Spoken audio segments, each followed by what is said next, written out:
Saya heran apakah KPU yang diberi kepercayaan dan diberi kewenangan luar biasa oleh negara sebesar itu, apa mereka tidak ngerti hukum? Atau mereka tidak mengerti membaca undang-undang atau bagaimana?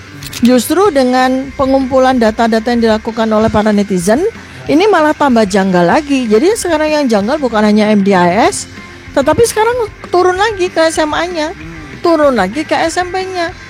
Sampai saya juga membuat pernyataan saya di Twitter tadi pagi, jangan-jangan Gibran ini cuma lulus SD.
Saya ingin ada satu hal ya.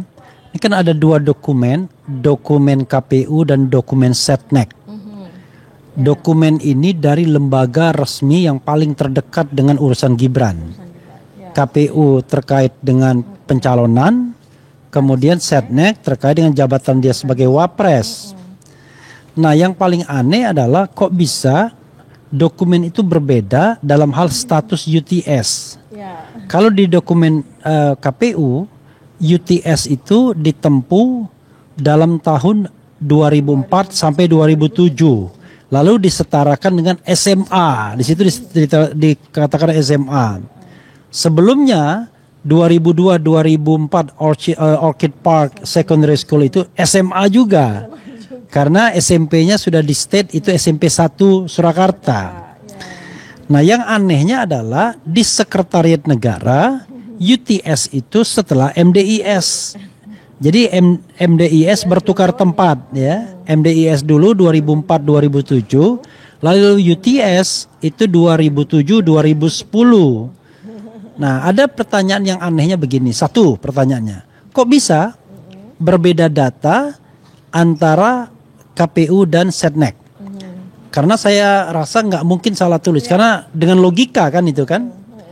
Kemudian di KPU kok bisa ada 2 SMA?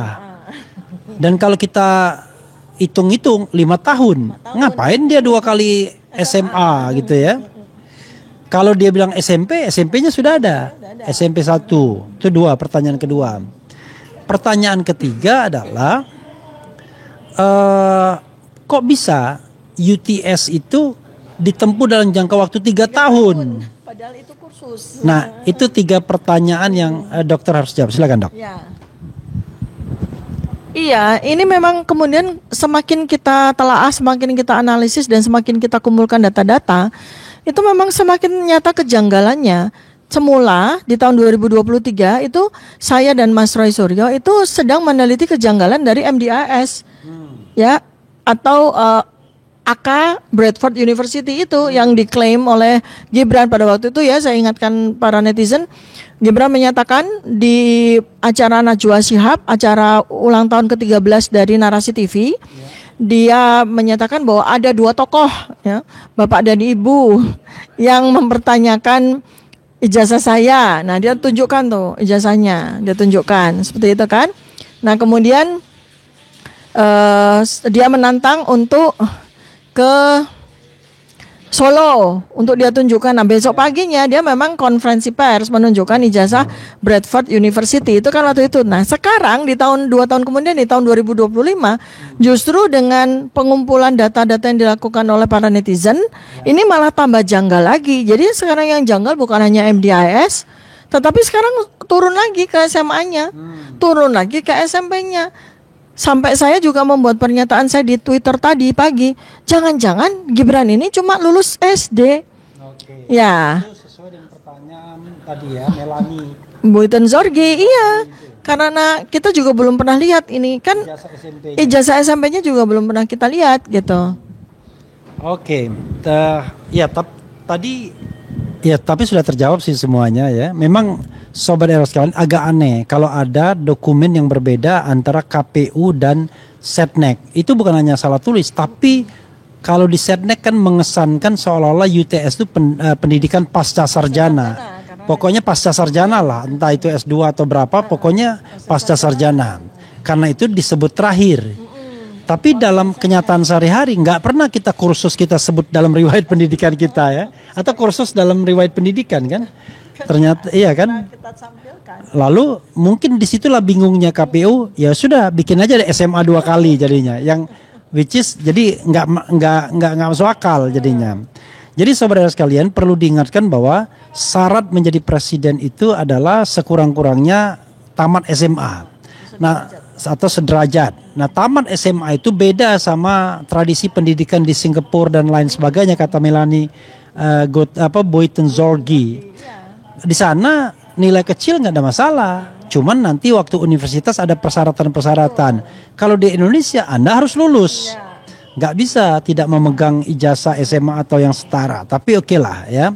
Karena dia mempermasalahkan apakah SMP-nya itu ada apa enggak. Ya lulus atau enggak SMP-nya. Nah.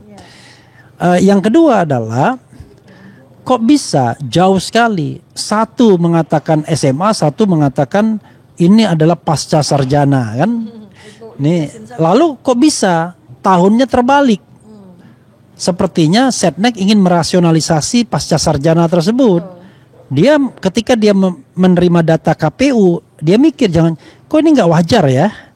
Jangan-jangan dia ubah sendiri, jangan-jangan. Karena kan data pertama mestinya di KPU come first karena dia data sebagai calon wakil presiden. Jadi barangkali Setnek mengedit data dari KPU. Oh ini nggak bener deh, masa SMA 2 kali, ya kan? Maka kemudian setelah MDIS ada yang namanya UTS. Malah tambah kacau. Jadi saudara sekalian, waktu kita tidak banyak, sudah hadir pula di samping saya. Sudah masuk frame belum? Belum ya? Nggak bisa 3 ya? Oke. Yaitu Muhammad Abdullah Al-Katiri. Tak ada Muhammadnya rupanya. Kalau biasanya Al-Bis Haji dikasih sampai Muhammad. Oke. Tapi berarti Anda belum haji ya? Sudah haji 2 kali. Oke, jadi Muhammad. Ya Muhammad. Jadi mungkin kita minta update dari beliau yang mengajukan permohonan informasi dari KPU atau apapun, termasuk juga sengketa dan kemudian masalah Gibran ini apakah kemudian ada upaya-upaya lain dari pengacara untuk juga mempersoalkan ini atau hanya perkembangan Jokowi saja yang Jokowi's white paper saja yang mau dipermasalahkan atau mau diberitakan, silakan Bapak Abdullah Al-Katiri. Baiklah. Assalamualaikum warahmatullahi wabarakatuh. Tadi saya seharusnya bersama dari awal, cuma terlambat ya. Tapi it's okay. Kami memang mendapatkan jawaban dari surat kami ke KPU. Kami 3 KPU yang kami masukkan. KPU Solo, Yogyakarta,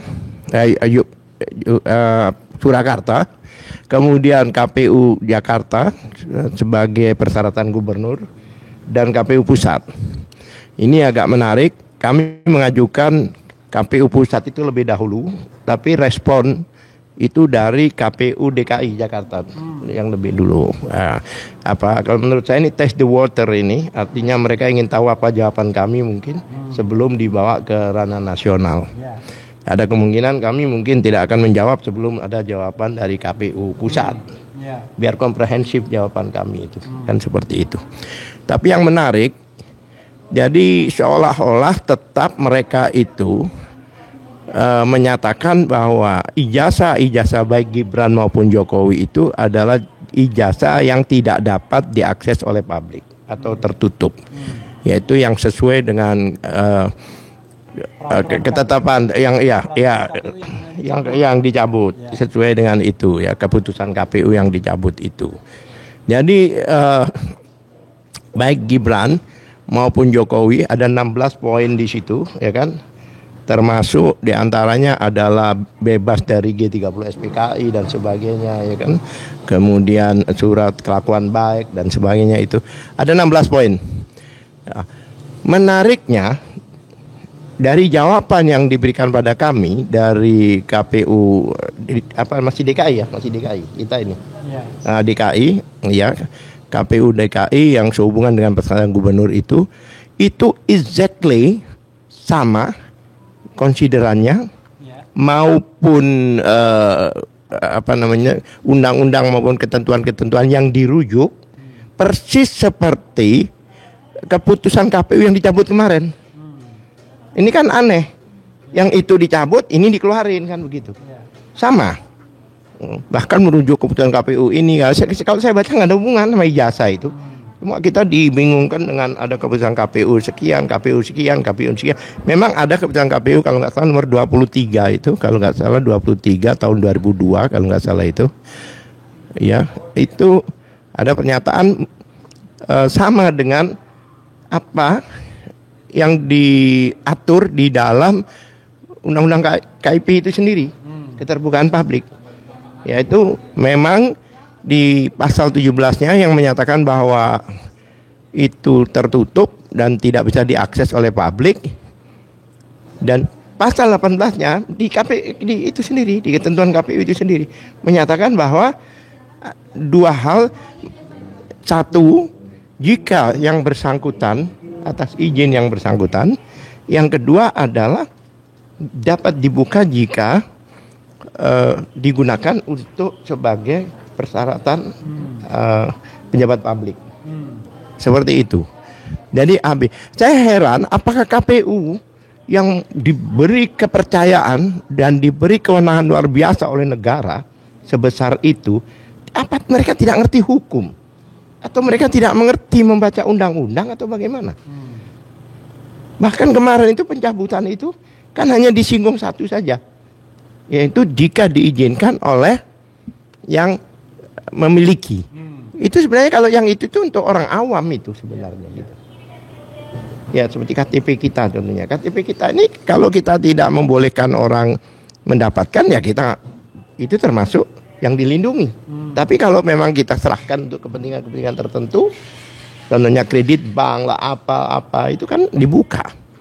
Seperti ini menariknya di dalam kemarin pada saat pembatalan atau pencabutan apapun juga yang dikatakan oleh KPU kemarin, KPU pusat, itu agak menariknya selalu hanya mengatakan jika tidak dapat kecuali dapat izin dari pemiliknya. Nah, sedangkan di dalam undang-undang KIP pasal 18 ayat 2 itu ada 2 poin A dan B. Dalam hukum itu ada beberapa yang seandainya ada beberapa pasal atau beberapa ketentuan itu ada namanya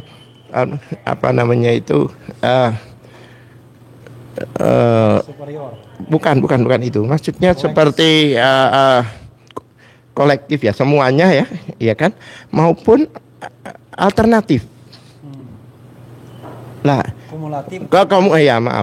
kumulatif atau alternatif. Kalau kumulatif itu, kalau dengan dan itu, kalau satu tidak bisa, satunya tidak bisa dikatakan ketentuan itu berlaku. Ya, itu namanya kumulatif. Nah ini dan atau itu ada alternatif.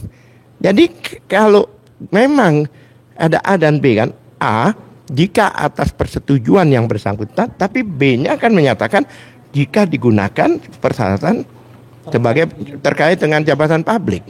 Itu nggak diucapkan pada pencabutan kemarin. Jadi kayak hanya satu poin aja. Dan menariknya lagi dihubungkan dengan undang-undang KIP itu, yaitu pasal 17H itu. Ya, bahkan 17H itulah yang dianulir oleh pasal 18 ayat 2. Jelas seperti itu. Mungkin ada pertanyaan. Iya, memang ya apa yang dibuat KPU itu sebenarnya tidak berbeda dengan undang-undang. Cuma dalam bahasa publiknya agak aneh dia, seolah-olah itu larangan, padahal itu sebenarnya tidak bisa dikatakan sebagai sebuah larangan ya. Nah, untungnya sudah dicabut sehingga tidak memunculkan kebingungan, tapi ternyata sikap di lapangan berbeda gitu ya. Pak Abdullah. Ada lagi dokter yang mau disampaikan? Ya. Oke, silakan. Closing statement saya ya. Closing statement ya. Ya, closing statement saya adalah begini. Saya bertiga RRT ini kan peneliti. Jadi kami sebetulnya kan harus memiliki sebuah tanggung jawab amanah untuk menjawab pertanyaan-pertanyaan yang membingungkan dan kemudian berpotensi untuk merugikan masyarakat. Dalam hal ini adalah persoalan dari keabsahan ijazah baik dari Joko Widodo maupun dari Gibran Rakabuming ini, anaknya Pak Joko Widodo ini ya. Jadi penelitian kami sudah selesai, kami sudah berkali-kali katakan bahwa penelitian kami tentang ijazah Joko Widodo sudah selesai dan sudah kami bukukan. Sekarang apa yang harus kami lakukan ya? Kami akan lanjutkan penelitian sesuai dengan pertanyaan-pertanyaan yang muncul, yang menghasilkan kegaduhan, yang menghasilkan kegelisahan dari masyarakat ya. Kami akan terjun ke situ untuk mencari tahu, menjawab pertanyaan dari masyarakat tersebut. Apa itu? Yang sekarang ya ijazah dari Gibran, dan ternyata bukan hanya sekedar ijazah universitas, tetapi juga ijazah SMA dan tambah lagi adalah ijazah SMP. Maka kami akan terus berjuang untuk mencari data-data sebanyak mungkin dan kemudian kami akan analisis menghasilkan kesimpulan, dan kesimpulan itulah yang menjadi persembahan keilmuan kami kepada masyarakat. Jadi kami akan jalan terus. Maka ini menjadi PR bagi para kuasa hukum kami nih, Pak Abdul Katiri dan tim ya, untuk mengawal kami nih, mengawal dalam perjalanan berikutnya untuk meneliti keabsahan dari ijazah-ijazah Gibran Rakabuming. Terima kasih. Oke. Iya, sebelum Pak Abdullah memberikan closing statement, saya ingin menambahkan sedikit ya.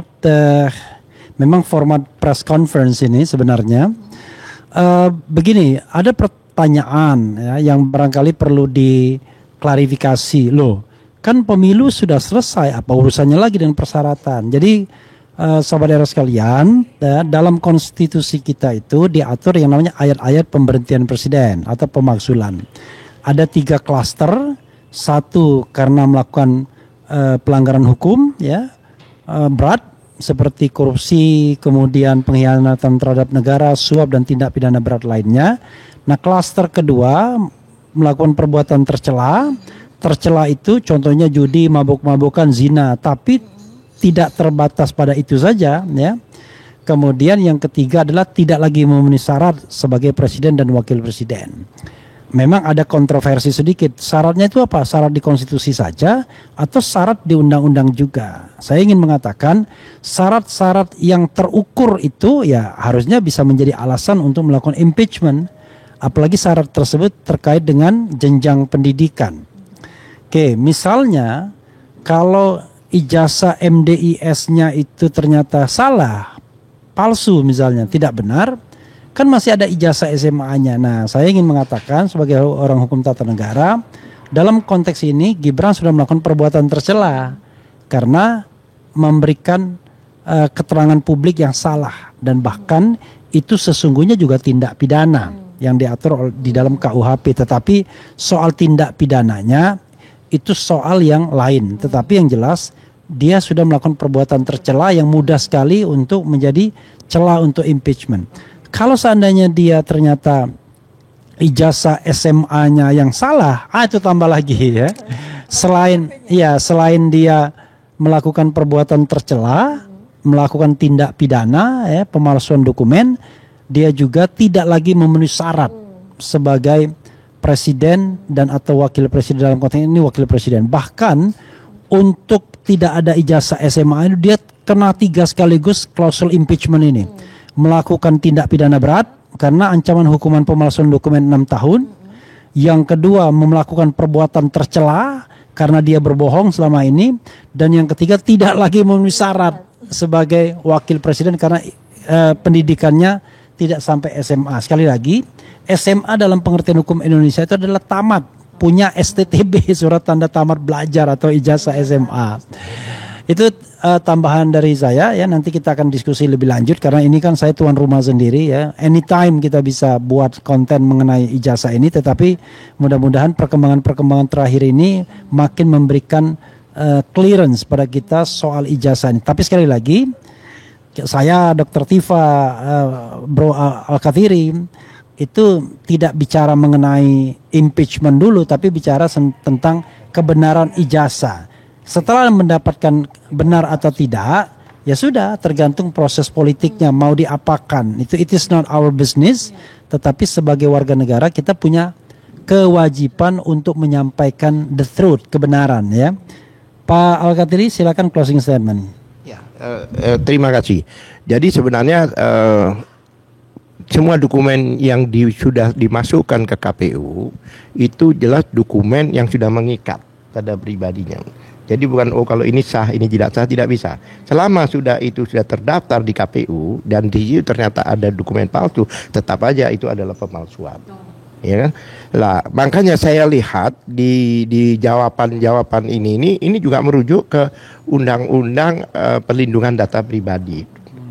Undang-Undang nomor 27 tahun 2002 dilarahkan ke sana.